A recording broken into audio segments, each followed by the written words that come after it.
Yeah.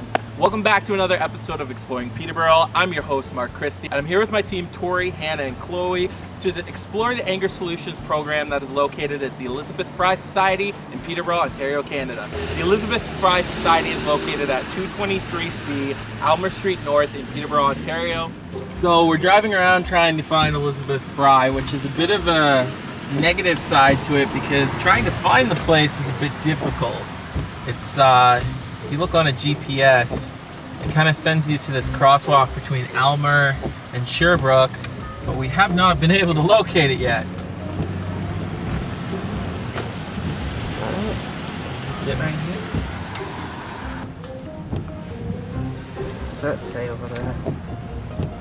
What's this? Ministry of Children and Youth Services. This is not helping either. That's important for my class, but not what I'm looking for. Woo! Wherever the dead center is. I don't because there's more stuff that way, but you can't get in that way because the arrows say yo. Nobody crush me. Like, is it over there somewhere? I said we go.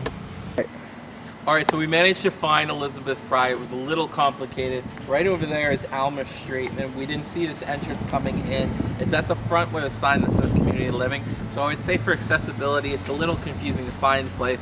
When we walk over here, it is in a bit of like, I don't know what you would call it, like, it's got a few different services here. Right here, there's the probation and parole services, which is actually pretty handy considering that Elizabeth Fry are dealing with a lot of people that are just coming out of incarceration. And when we go walking over here, the door to what I think is where Elizabeth Fry is right here. This is where you walk in. The only reason why we think that is because there is a sign over here that says Elizabeth Fry Society of Peterborough.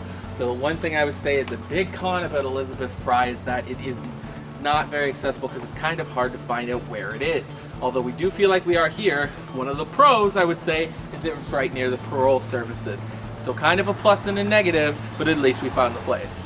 So I'm gonna show you where the entrance to Elizabeth Fry is.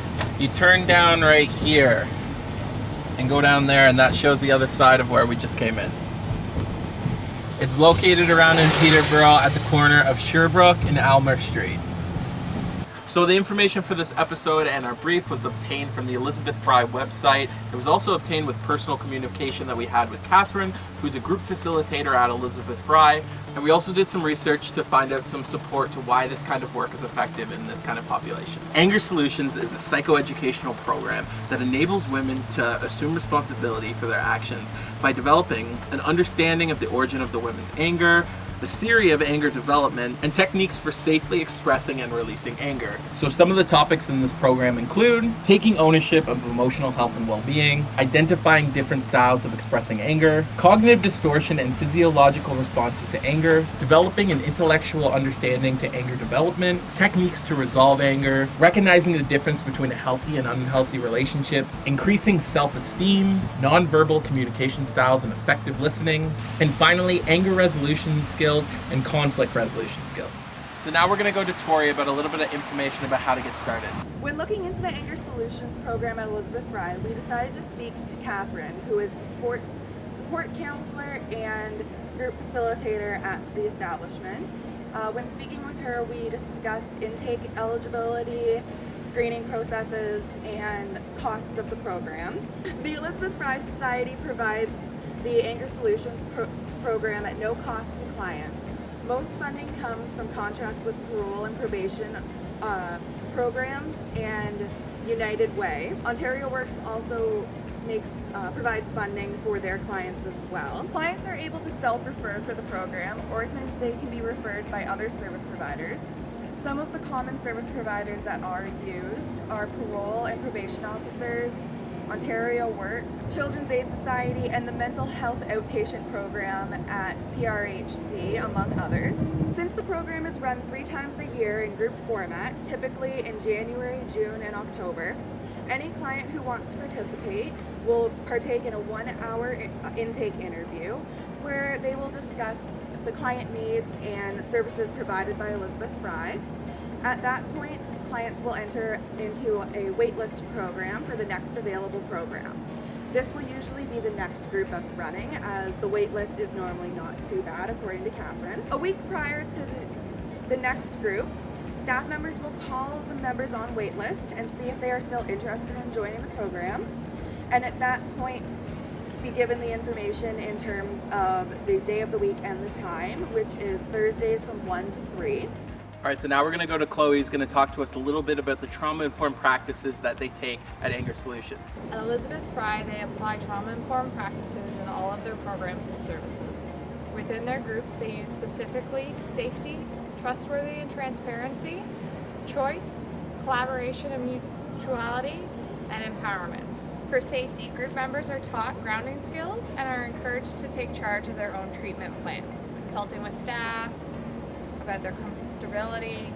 The office is always locked and individuals are only let in by staff, promoting a feeling of safe space around them, especially when they have been in an abusive relationship.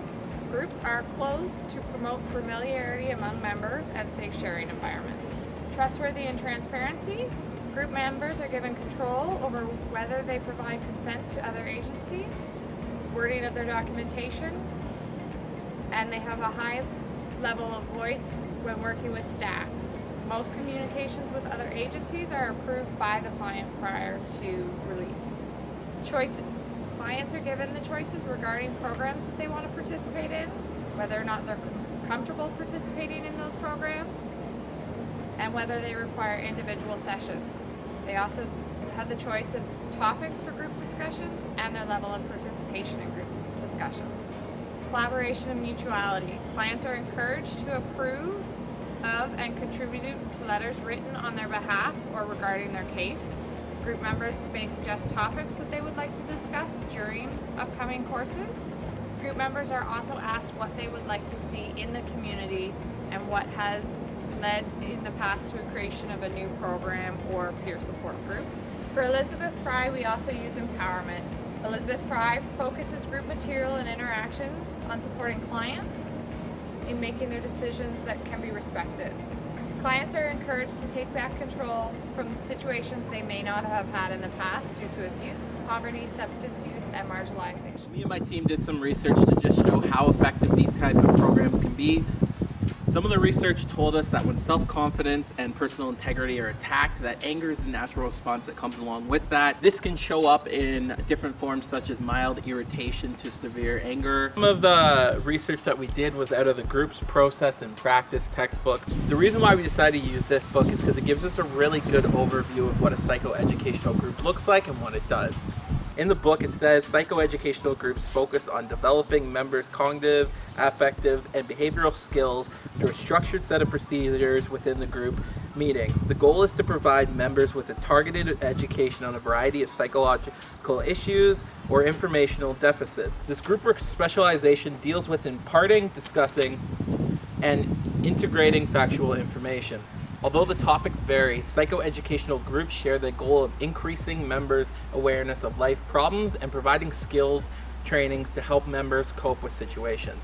This is very relevant to what's happening at Anger Solutions because it's providing the members the ability to learn new skills and be able to better themselves with dealing with anger. Now, even though we didn't get a concrete answer about what theoretical framework is being used in the group, you can kind of tell from some of the content that is based off of the framework of cognitive behavioral therapy. Now, when we researched the second study, it showed that psychoeducational interventions that involve cognitive behavioral therapy and something called rational emotive intervention, clients were able to best learn how to express their angry feelings when others were available to support, emphasize, provide feedback, and role-play problematic conflicts as they encounter. As you can see on the chart here, we look at the different variables of aggression, and as you can see that the before and after scores are quite different. Using these interventions has allowed people to decrease the amount of aggression that they feel, therefore proving that these interventions are effective. And the statistics show us that after 1 month of treatment, they've saw significant decreases in their amount of general aggression. Right, buddy? The studies also showed us, in addition to the lessened aggressive behaviors, women often have seen also an increase in mental health and improved overall health. Overall, I do think this program has a lot of pros. By allowing women to self-refer themselves is a huge plus. I think another key plus, as we noticed early in the video, that it is close to the roll services, which is very convenient if you're going to be doing group work in that area as well. And I also like that seems to be a bit of flexibility when it comes to the service, that if there's some reason that you can't be making the weekly Thursday visit, that they do have the ability to offer you one-on-one counseling. And obviously the fact that there's no cost is a huge benefit to the service. One of the huge problems, I will say, it is kind of hard to find the building, and for somebody that would be a little bit nervous, they may actually just give up and not try to find it. So having a more clearly identified way of finding it would be kind of beneficial. Where you at, Elizabeth Fry? Is this it? I don't know if this is a stigma thing or if they're trying to create a safety for people by not making it obvious, but it does have its plus and minuses. The last thing I would say, it doesn't seem like the parking is all that accessible. It's in a busy part of Peterborough, and in order to get into the parking lot where it's located, there's not many parking spaces. I was fortunate enough to be there while it was closed, but I imagine when it was open that would be very hard to find parking. I do think another strength is by being able to have 3 different stretches of the group to be able to run, it keeps the wait list very low. Oftentimes you're only waiting until the next group opens. So other than the fact of the location and the parking, this service is just full with pros. And also, one on top of that, there is a lot of public transit around there, so if that is something you need to do, it's definitely there. So I would say there are a lot more pros than cons. Thank you for joining with us for another episode of Exploring Peterborough. On behalf of Tori, Hannah, and Chloe, this is Mark Christie signing out.